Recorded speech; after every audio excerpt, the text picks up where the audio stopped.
Well, hello again to my lovely viewers. I don't know how long this video is going to be because there's quite the long book. So, The Rare Jewel of Christian Contentment. And it's by Jeremiah Burroughs. Basically, here's the idea, it's so rare that a Christian is truly content with what he has. And as I read this book, I read it a little while back, but I find that putting it into practice, that's the hard part. So here you might ask yourself right away, am I content?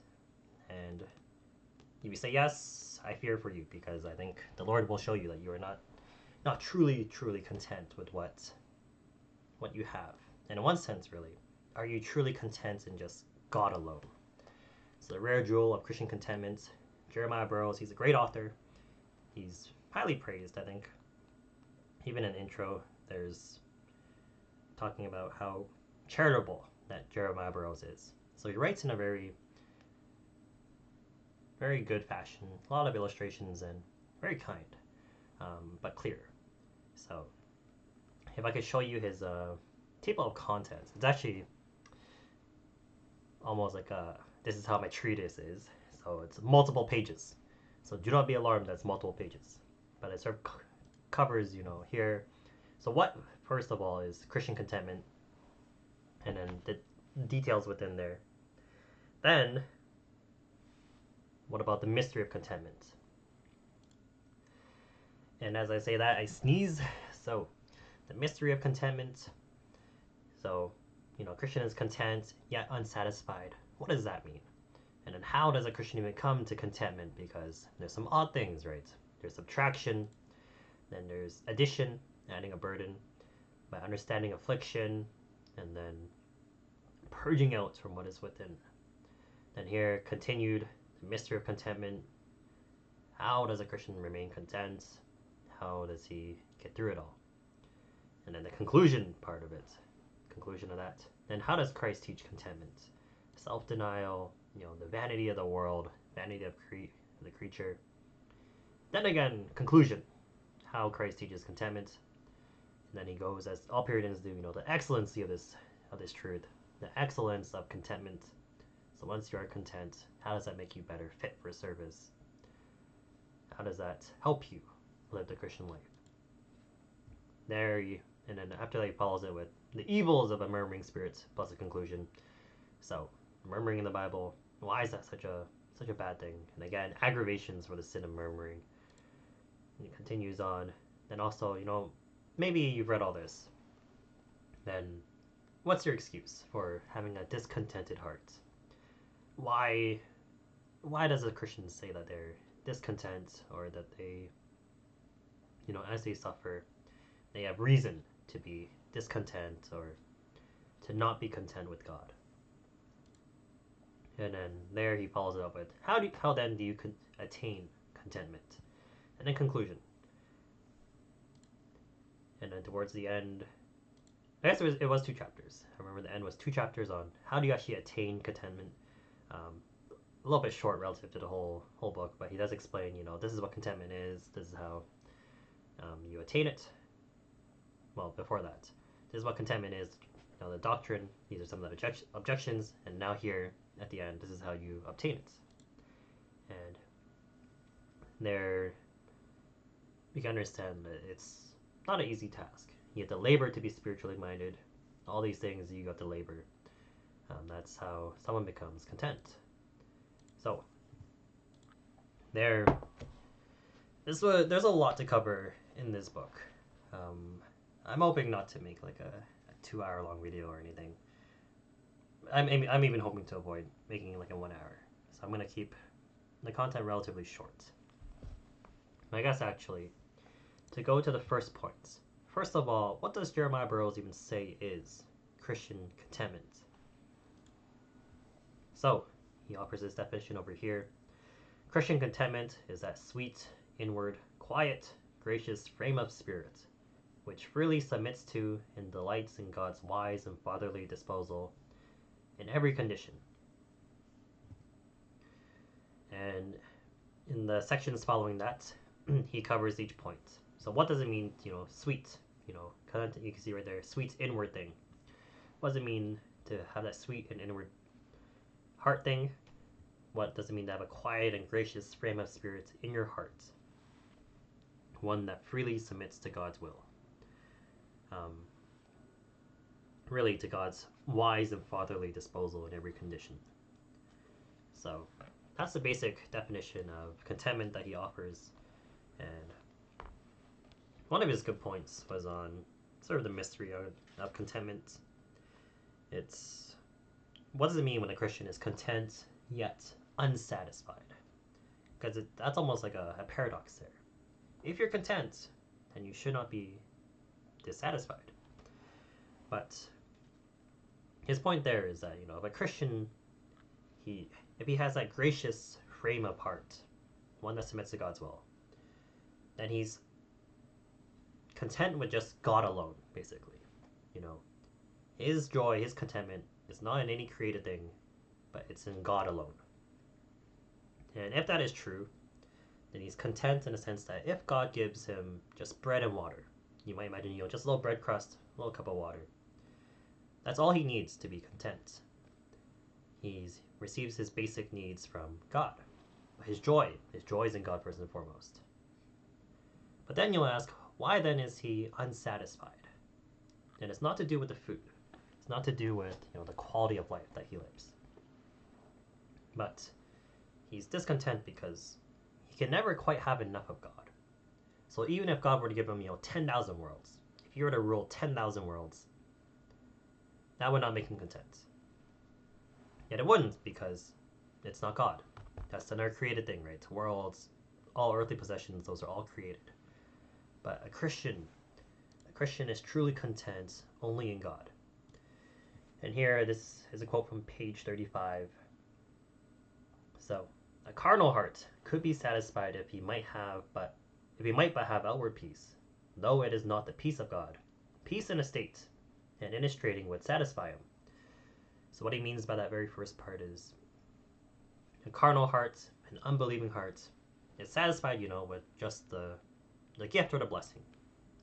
So if there's peace, if things are going well, then they're content. Basically, as long as things are good, there's no reason for an unbelieving person to complain. So this is evident today. Many people, surely they do think they have enough. They don't see their need for God. They have all the worldly things that they want. They have their worldly needs taken care of. Sure, they don't have true peace in their hearts, but overall, things are relatively well. But how about for a Christian? But mark how a godly heart goes beyond a carnal. All outward peace is not enough. I must have the peace of God. But suppose you have the peace of God. Will that not quiet you? No, I must have the God of peace. As the peace of God, so the God of peace. That is, I must enjoy that God who gives me the peace. I must have the cause as well as the effect. I must see from whence my peace comes and enjoy the fountain of my peace, as well as the stream of my peace. And so in other mercies, have I health from God? I must have the God of my health to be my portion, or else I am not satisfied. It is not life, but the God of my life. It is not riches, but the God of those riches. That I must have. The God of my preservation, as well as my preservation. So yes, though you recognize these good things, the peace of God, preservation, riches, mercies, health, all of that is meaningless if you don't have God. That's a great truth for the Christian. And here I think it's a distinction, right, to recognize, because you can recognize that you do enjoy many good things, right? You can enjoy when family all get along, when your friends get along, when all things are going well. But in your soul, do you hunger and thirst after God? Do you want the presence of God? And here Jeremiah-Burroughs is really emphasizing that point, in that you must have the God of your blessing. If you just have these things from God, it doesn't actually give you much joy. Your contentment, you're content in these blessings, but you're not content with the one true thing that you have, God Himself. God who gives all these blessings, that is who you should be finding your joy and contentment in. So he moves on to talk a little bit about self-denial. I think self-denial is another big one for today. So here, it's as you see God correctly, as you see God as you rightly should, right? God in all His glory, then you also see yourself rightly. Who am I relative to God? And here his point is that, you deserve nothing. If I can read the quote now, I deserve nothing, I am nothing, and I deserve nothing. Suppose I lack this and that thing which others have. I'm sure that I deserve nothing except it be hell. So what a quote, right? If you look at someone, you're jealous of what they have, you're envious even. Well, reflect again. Oh, I'm a sinner relative to God. What do I truly deserve? Well, me, I'm a nobody. I'm nothing but a sinner. And sinners, they deserve hell. So wow, what a quote. And then you'll answer any of your servants who is not content. I wonder what you think you deserve. Or your children. Do you deserve it that you are so eager to have it? You would stop their mouths thus, and so we may easily stop our own mouths. We deserve nothing, and therefore why should we be impatient if we do not get what we desire? If we had deserved anything, we might be troubled, as in the case of a man who has deserved well of the state or of his friends, yet does not receive a suitable reward. It troubles him greatly. Whereas if he is conscious that he has deserved nothing, he is content with the rebuff. The rebuff is sort of like a rude reply. If you recognize truly that you deserve nothing, then even if God were to just tell you really, no, this thing that you've asked for, right? Maybe it's even a good thing. And God just says, no, I'm not giving that to you. Well, a truly content heart, a truly gracious frame of heart would say, well, I deserved hell. I didn't get hell. So I'm content. Whatever God may give me, I'm content. And he uses a good example of Saul, King Saul before he becomes King Saul. At first, he's very humble. Before he's exalted to that position, as he goes and searches for the donkeys, he says that, if we perish, that's no loss. It's nothing. But then, so he's small in his own eyes. But then after he becomes king, then in his own eyes, he becomes big, right? He seeks to save his own reputation. So when he's cast away for his sin of presumption, ultimately, he presumes upon God. And then he asks Samuel, please at least go with me back to the people so that they'll at least respect me. So that in the eyes of the people, they'll still honor me. So there he's concerned with saving his own image. But there's such a contrast, right? Before he's king, it's like, oh, we'll look for the donkeys. If we perish, it's no loss. But now that I've become king, oh, please, even though I'm cut away from God, at least let me have, the people's recognition. So there, that's quite the difference, right? You don't see self-denial.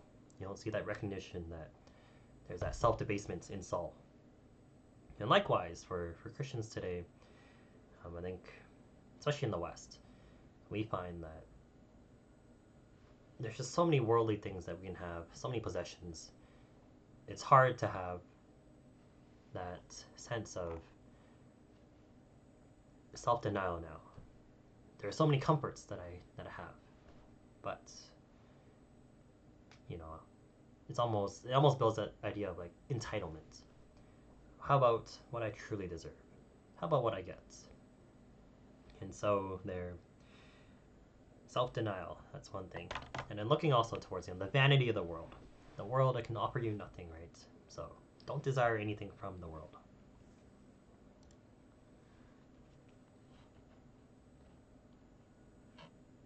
He has another great quote on this idea of the vanity of the world.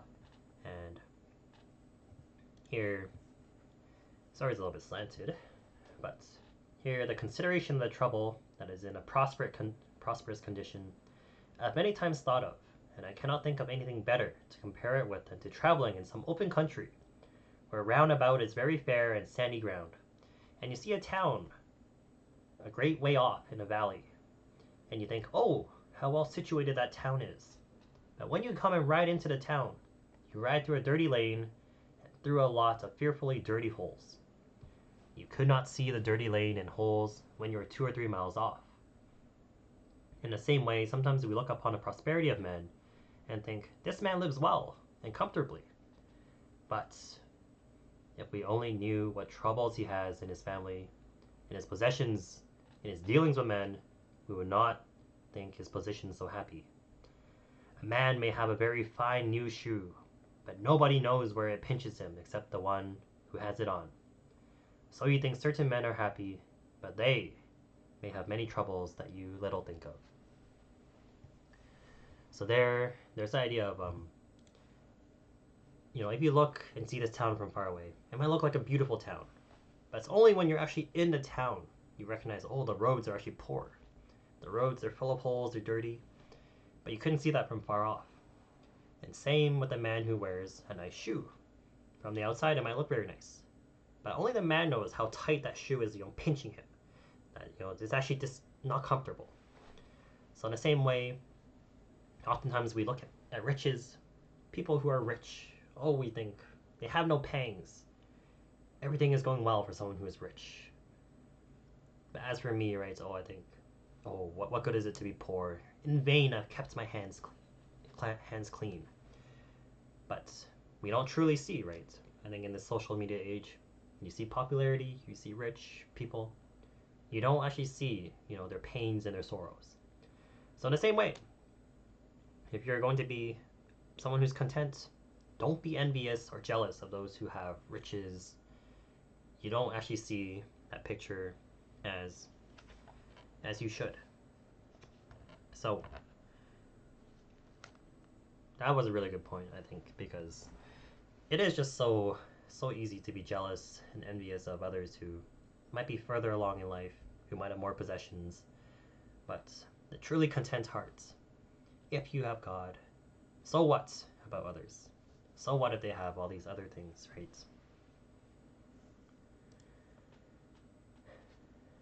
So there's a lot more things that he said. In terms of points that I wanted to make here, I should address murmuring. So I don't have a quote for murmuring, but murmuring is that, that complaining or grumbling spirit. You see it in the Old Testament with the Israelites when they're brought into the wilderness. Once they've escaped from Egypt, then they start to think, oh, Egypt was just so much better. At least in Egypt, we could eat whatever we wanted. At least in Egypt, we don't have to die out here, right? God, Moses, he brought us out here to die in the wilderness. Oh, our times in Egypt, that was a better time. So the people grumble against God's goodness towards them because they remember the past, but they remember wrongly. They had a miserable life in Egypt. But now that they're in the wilderness, they have nothing to think back. Oh, at least we could eat whatever we wanted back then, even though they're being worked to death. And this sin of grumbling, it continues in the New Testament when Jesus teaches, the Pharisees and some of the scribes, they grumble against them. They murmur against them. And here, it's the same warning to Christians. Again, you're prone to murmuring against God. If you remember that you deserve nothing but hell, and God has saved you from hell. And now God gives you plenty of actually very good blessings, right? I think as Christians, we live very good lives, and we're often blind to many of God's good gifts towards us. But you start to murmur. God hasn't given me what I wanted. Maybe a spouse, a house, a good paying job, or friends, companions.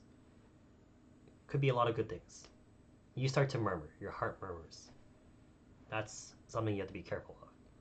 Similarly in Hebrews, right, it says, take care that you don't have an evil, unbelieving heart in you. Maybe I'm jumping ahead to what I really wanted to say, but it's something that I've been thinking a little bit more about.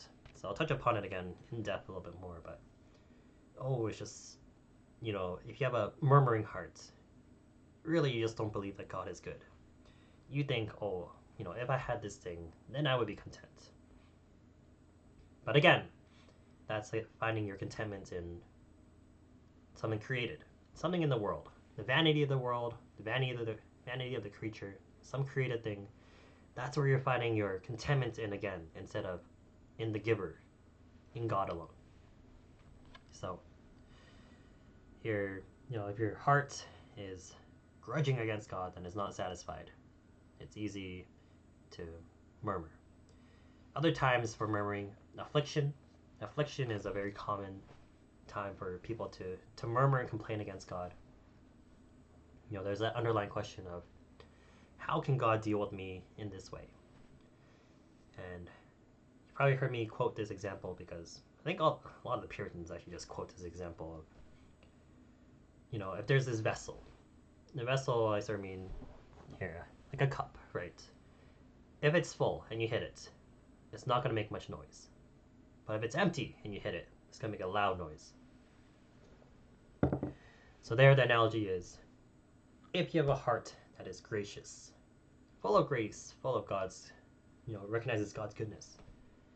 And when God strikes it, with that rod of affliction, of discipline, someone who has a gracious heart, that gracious frame, they will not complain. They will justify God's name, right?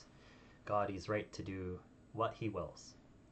But someone who has a carnal heart, they're empty, devoid of God's goodness, and God sends that affliction, that rod of discipline, they'll just start crying out, God is unjust, God is so evil, God has taken away what I love, right? They complain endlessly, they murmur against God.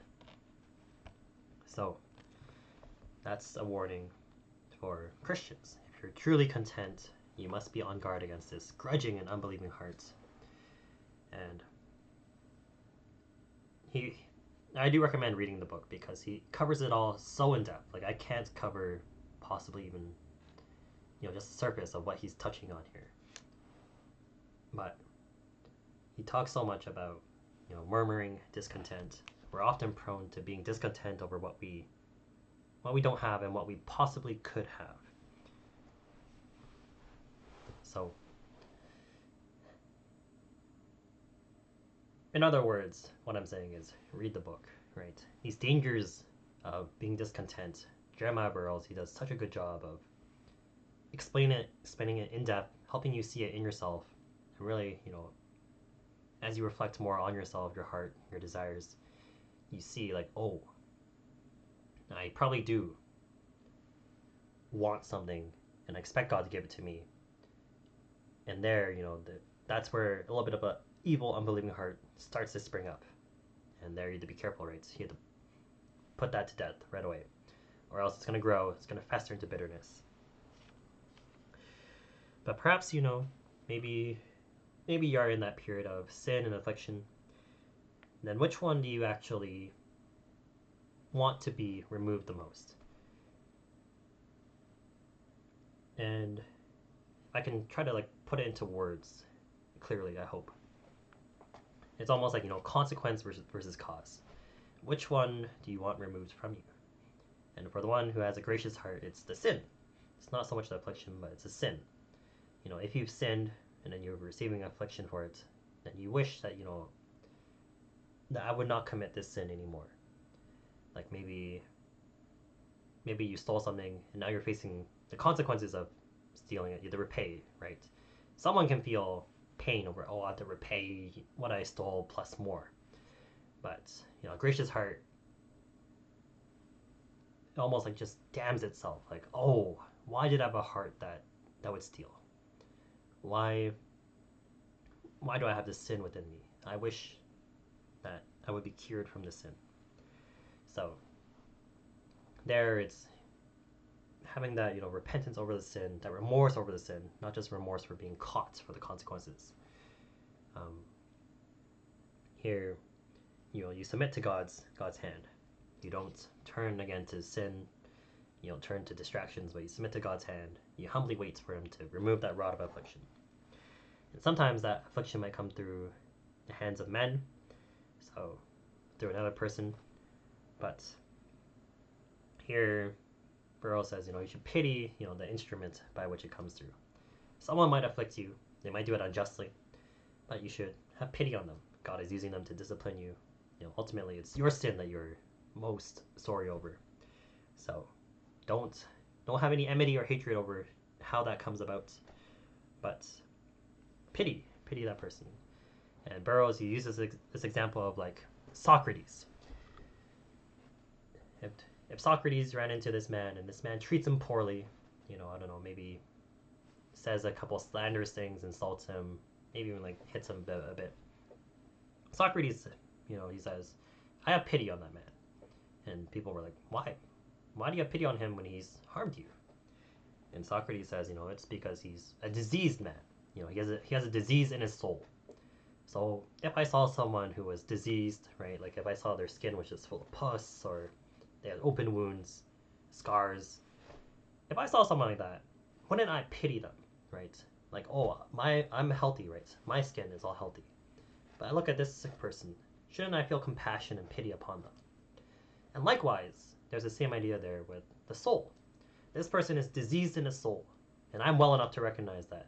I should not harm others, and really I want to do good to others, but this person does not. So they are diseased in his soul. Shouldn't I have pity on them? And perhaps if I can go towards something a little bit more encouraging, Burroughs does make the point that, if you do have a gracious heart, then the Lord looks not so much on the work, not so much as the work that you do, as on the faithfulness of your heart in doing it. That's found on page 234. So I found that was quite comforting, because I think if you do recognize that you are nothing, you deserve nothing, and apart from Christ you can do nothing. Oh, the work of my hands, isn't it just so weak? The things I try to do for God, the people I serve, all the service I offer to church, aren't I just the weakest sinner? Aren't I just the weakest saint? What have I actually done for the Lord, right? I'm sure people appreciate more than we realize, but just speaking from a personal perspective, right? Maybe you've labored into something, you've taught something, or you preached a sermon. It's in some way that you serve God. You just think, oh, why did God choose to use me? Me, like, it's just, my work just feels like it's just worthless, isn't it? And God, he doesn't look so much at the work, but as at the faithfulness of your heart. So there, take comfort in that. He makes a few other points of, if creation suffers for you, can't you suffer for God? So the idea there is like, if you eat like a pig or a cow, that the animal had to die, and then it was cooked up, put under fire, then you could eat it and enjoy it. So in one sense, it suffered, right? Even though it died, it suffered. So can't you suffer for God as well? I thought, sometimes we take not suffering too lightly, but we're almost allergic to suffering, right? Oh, I'm going to do anything I can to avoid suffering. But, all these things, they suffer for us. Can't we suffer for God? God who's given us so much. Can't you suffer for him? And perhaps one of the last points I'll make before moving on to practical things is, how do we truly justify God's name in all this? And here, but we on the contrary make bad interpretations of God's thus dealing with us, and say, God does not mean this. Surely the Lord means by this to manifest his wrath and displeasure against me. And this is but a furtherance of further evils that he intends towards me. Just as they did in the wilderness, God has brought us hither to slay us. God has brought us here to kill us. This is the worst interpretation that you can possibly make of God's ways. Oh, why will you make these worst interpretations when there may be better? In 1 Corinthians 13:3, when the scripture speaks of love, it says, love thinketh no evil.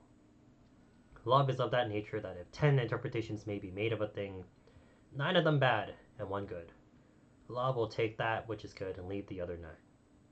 And so, though 10 interpretations might be presented to you concerning God's ways toward you, and if but 1 is good and 9 bad, you should take that 1 which is good and leave the other 9.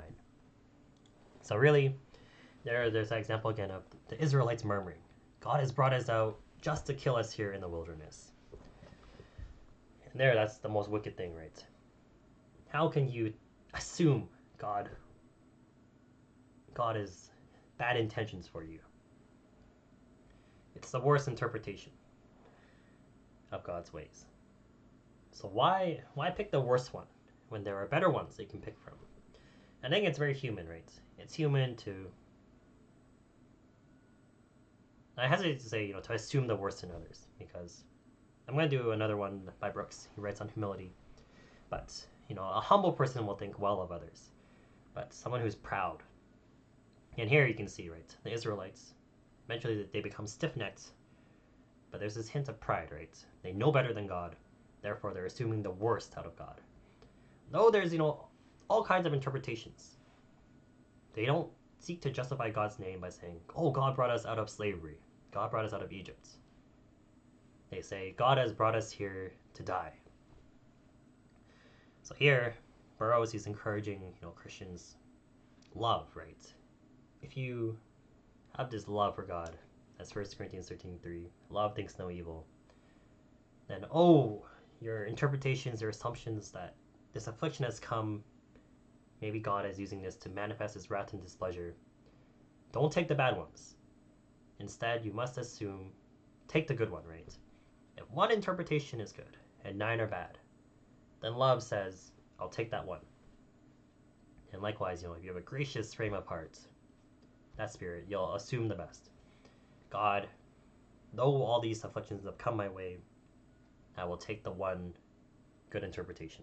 This is how God is using it for my good. All things work for good, according to those, or for those who are called according to his purpose. So, though you might be going through affliction and evil, you recognize God is working this for my good. That's what love says. So overall, this book, it's great. I think it's long, right? 271 pages. I have quite a few notes here. There, sideways, there's a few more notes. But it's such a needed one in today, right? Where we live in a materialistic culture. We live in one that says you should pursue these things, right? A relationship, fulfillment, whatever. Who is truly content? And Christians ought to be content with what little God gives them. That little bread and water that God gives to them, with that we'll be content. Just like 1 Timothy 6:6-7 says, right? With food and clothing we will be content. We brought nothing into the world and we can take nothing out. Likewise here, how can a Christian truly be content with just God? And a lot of this I meant, it is initially head knowledge. You read this book and think, wonderful, wonderful truth. But then practically speaking, right, as things are taken away from you, I see more and more in myself what a wicked, unbelieving heart I have. And I must listen to the warning of Hebrews. Heed that warning. Take care, brothers, lest there be an evil, unbelieving heart in you. And here I have to labor, I have to be spiritually minded. I have to, think with love. I can't assume the worst of God. And lately, I think, that's been true for me. I've been thinking, maybe not explicitly, right? I think many of us will recognize that we don't explicitly think these thoughts proudly against God. But we examine our hearts. We find that it starts to come out very subtly in the way that we spend our time, the things that we do. And lately I was finding out that I did have that murmuring spirit in me, right? I know I shouldn't murmur. But then somewhere deep down I'm starting to think, I know better than God. I know what I need. And God isn't giving it to me. Therefore, I have a right to be discontent. Therefore, I have a right to be apathetic a little bit. Therefore, I'm right to grumble and murmur. So though I wouldn't say that explicitly, right? Deep down, if I examine my heart, I can see that coming out in how I spend my time, how I choose to, either be fruitful for the Lord or not to be fruitful. But again, it's something that you repent of. Again, you think, I must remind myself of the truth. I don't know better than God. I don't actually know what I truly need. God knows what I truly need. And God is sovereign over all things. He's working all things for my good. Because I am called according to his purpose. Therefore, if I'm waiting for something, even though it might be hard, Even though it feels like I'm going through a period of affliction, God is using it for my good. God is doing something that I'm unaware of. So therefore, I must labor to remind myself of these truths each and every day. I must labor to be spiritually minded. I must labor to have my heart in a gracious frame of spirit so that I can humbly submit to his will. And of course, that's easier said than done. If you read my, not read, if you watched my video on the comparison of books on waiting, yes, it's easy to read, 3 books on waiting. But to actually wait on God, not knowing how long it will take, that's hard. And trusting at the same time that God is good. Because it's easy to start to say, God, he's dealing with me some evil. Just like the Israelites, oh, Moses went up, he's gone, he's perished. All right, so let's make a God for ourselves. So again, it's so easy to fall into those traps. I think it's, just as you read more of the Bible, as you walk with God, you start to think more about these narratives of the Old Testament. At first read, they seem so crazy. Abraham, why does he lie? God has just given him the promise of the covenants. But then you go through a time where you think, oh, I must lie to preserve myself. You've acted just like Abraham, right? If God has said, he'll provide for you. And yet, you think, I have to lie or else they'll kill me. They'll take away my prospect of a job. I'm lying to preserve myself. It's the same thing that Abraham did. Same with the Israelites as well. Oh, God just brought me out here. He's taking away all that I needed just so I can die. Again, you've doubted God's goodness. So these stories, they just make so much more sense. And really, contentment, do you have that frame of heart, that gracious frame of heart? Are you laboring to attain a heart that is content in God alone? Because, again, we're just so prone to just finding comfort in blessings, but God doesn't want us to love the blessings, but to love him alone. So there, I do recommend this book to everyone because, Puritan paperback, I recommend it for sure to all people. But Burroughs, again, he tackles such a important topic for today because I think deep down there's just so many people who are discontent. People are just so ready to complain once something goes wrong. Culture, of course, will complain the moment anything goes wrong. Karen culture, right? Oh, get me the manager. Well, the Christian is patient. Patient soul, patient heart. The rod of affliction comes. The gracious Christian will not complain about God, but that Christian will justify God's name.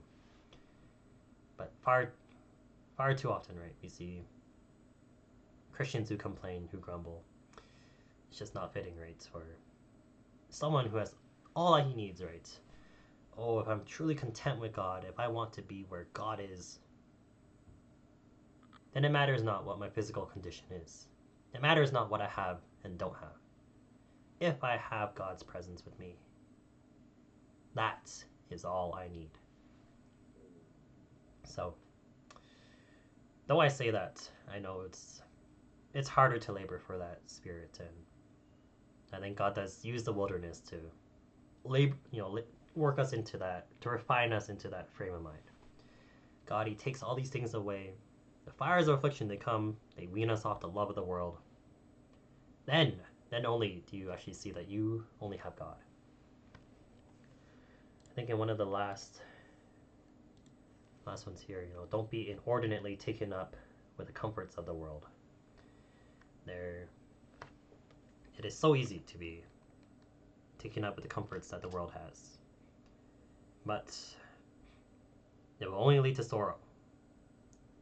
If you love a child, you will be sorrowful when God takes that child away.